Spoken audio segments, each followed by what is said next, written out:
Welcome to the Explainer. Okay, today we're doing something a little bit different. We are treating mathematics like the ultimate high-stakes security system, and, well, we're going to crack it. Think of this as your mathematical Ocean's 11, because to really master the Cambridge 0580 syllabus, you can't just barge in the front door, right?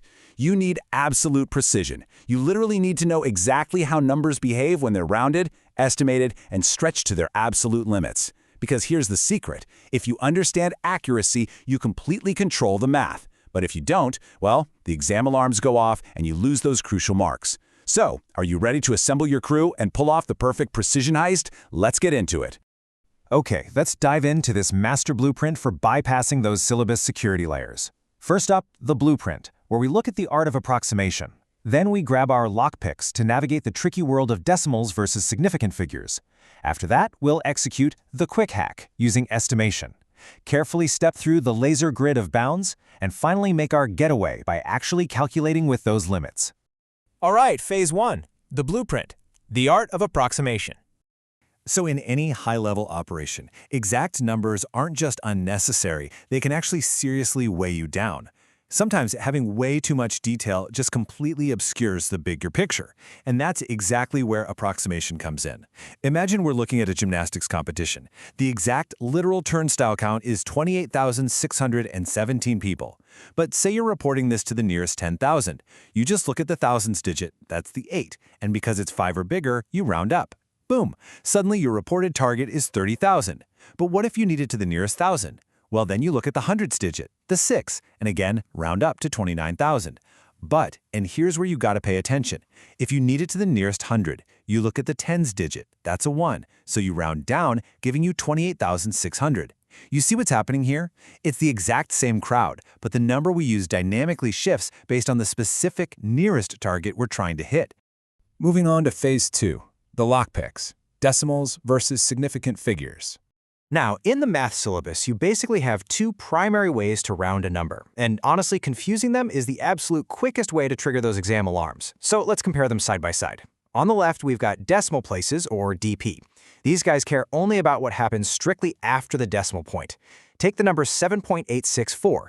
If we want this to just one decimal place, we want to keep that 8, but rule of thumb, you always look at the next digit over to make your decision. That's a 6. Because 6 is 5 or more, we round that 8 up, and we get 7.9. Pretty straightforward, right? But look over at the right side. Significant figures, or SF, they work totally differently. They start counting from the most valuable digit in the entire number, completely ignoring any leading zeros. Take 0.0043.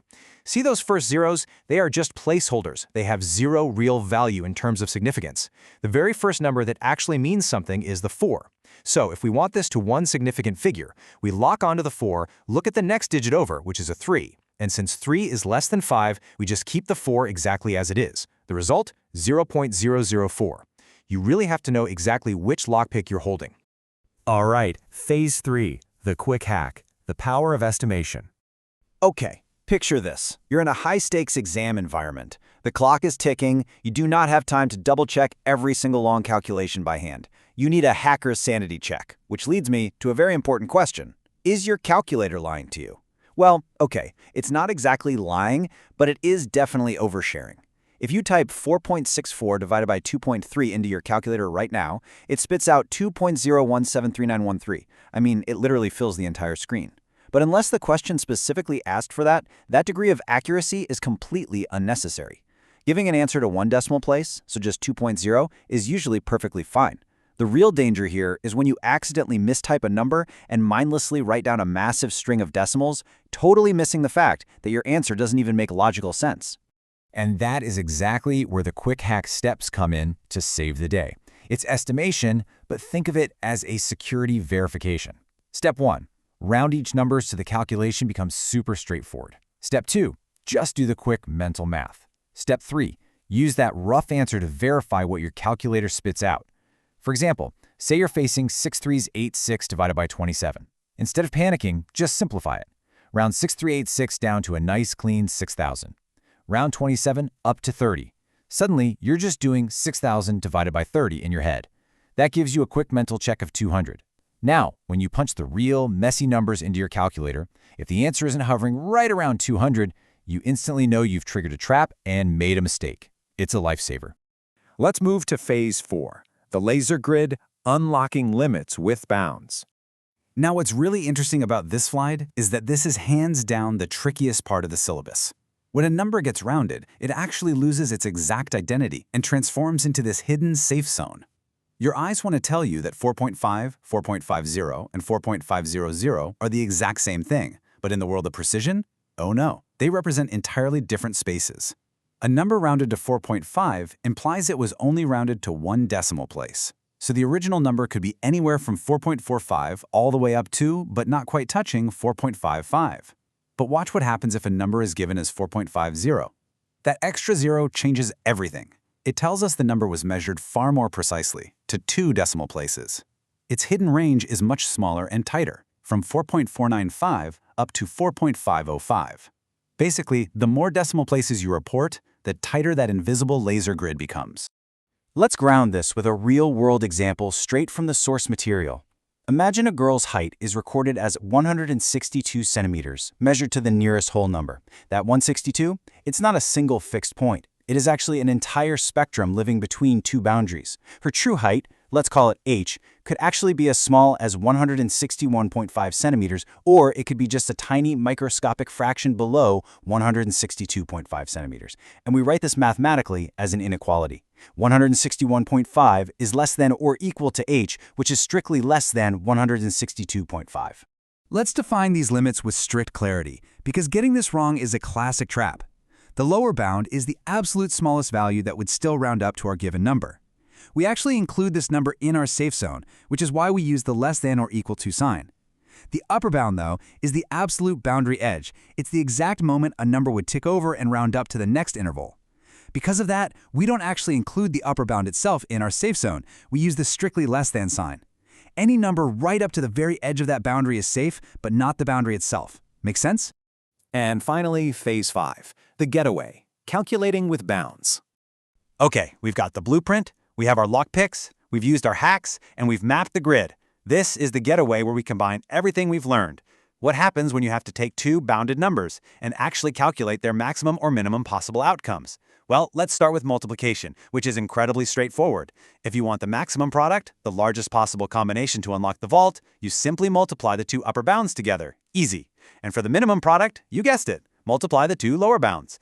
Look at this example, 34 multiplied by 65, where both are given to the nearest whole number. First, find your limits. The bounds for 34, 33.5 and 34.5. The bounds for 65 are 64.5 and 65.5. To find the absolute maximum value this calculation could possibly produce, just multiply those upper limits. 34.5 times 65.5 gives us a max of 2259.75. To find the minimum, multiply the lower limits. 33.5 times 64.5 equals 2160.75. It's simple, logical, and highly effective.